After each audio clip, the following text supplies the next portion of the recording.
Today we are going to make a bulb lasagna, which is where we layer bulbs in a pot, and from that you're going to get months of successive flowering from really early spring. So to start with, you need to choose a fairly tall pot because we're going to fill it about 1/3 with compost. You want enough space for all the roots, but of course we're going to layer up the bulbs, so you want to make sure there's enough space to add in all those layers. So let's start by adding in our compost.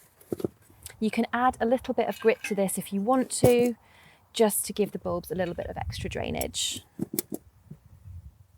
Then the first bulbs we're going to plant into this are the latest flowering bulbs. So we have got some tulips.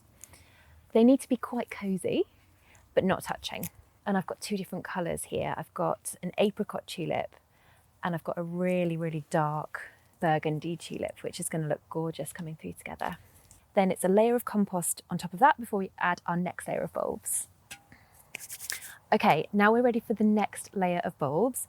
And for this, I have got some gorgeous narcissi.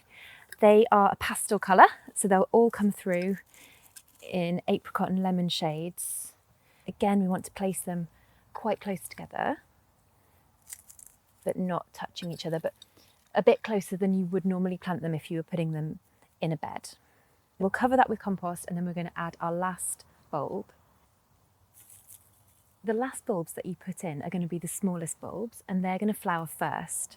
So I have chosen these Iris reticulata and they are incredible. They pop through in early February after the snowiest day. They'll suddenly just appear out of the ground and they're absolutely beautiful.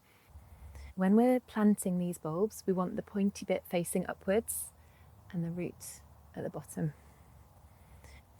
And then once you've got them all in, we'll cover that with another layer of compost.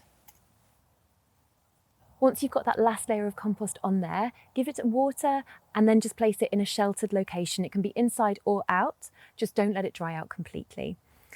And one last tip, if you leave it outside, you might want to cover it with a bit of wire mesh just to stop any hungry squirrels from digging up your bulbs.